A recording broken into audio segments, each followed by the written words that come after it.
L'accident vasculaire cérébral, que l'on appelle AVC, est la première cause de handicap en France, avec 150 000 cas annuels et 30 000 décès.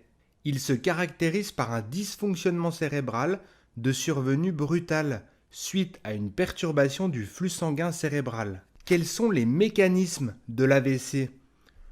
On distingue globalement deux types d'accident vasculaire cérébral. Dans 80% des cas, il y a une obstruction d'une artère cérébrale. On parle d'AVC ischémique.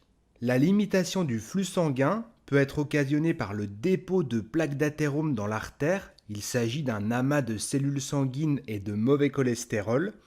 Un caillot sanguin peut également obstruer l'artère. Il peut se former à proximité des plaques d'athérome ou il peut avoir une autre origine, par exemple cardiaque, suite à une fibrillation auriculaire prolongée. Le caillot se forme dans le cœur et va migrer dans le réseau artériel cérébral. Dans 20% des cas, l'AVC est dit hémorragique. Il survient suite à la rupture d'une artère cérébrale qui peut avoir une origine traumatique ou dans un contexte de malformation artério-veineuse. On parle de l'anévrisme.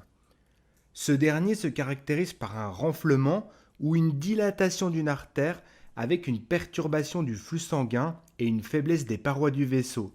Le risque étant la rupture de l'anévrisme et l'hémorragie cérébrale. Quelles sont les causes de l'AVC? Il y a des facteurs de risque sur lesquels il est possible d'agir, comme ceux concernant l'hygiène de vie ou la gestion de certaines pathologies, comme la consommation de tabac, d'alcool, le diabète, l'hypercholestérolémie, l'alimentation, la sédentarité ou encore l'hypertension artérielle.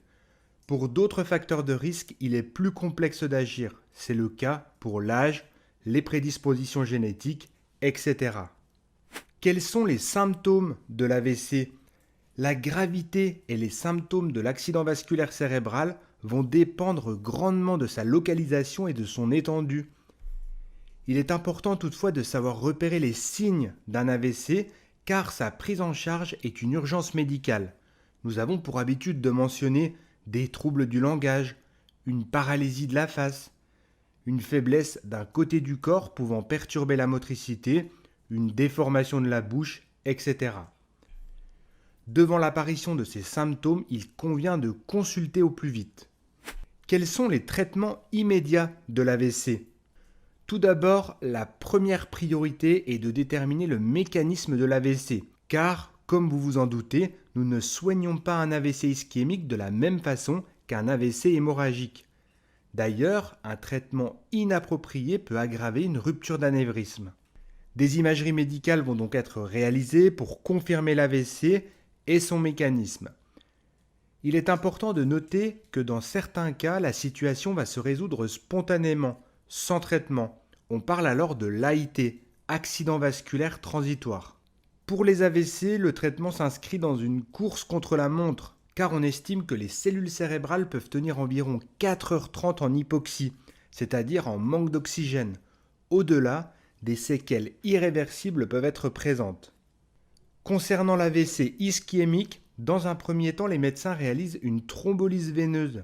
Ils vont injecter une substance capable de dissoudre le caillot pour rétablir le flux sanguin.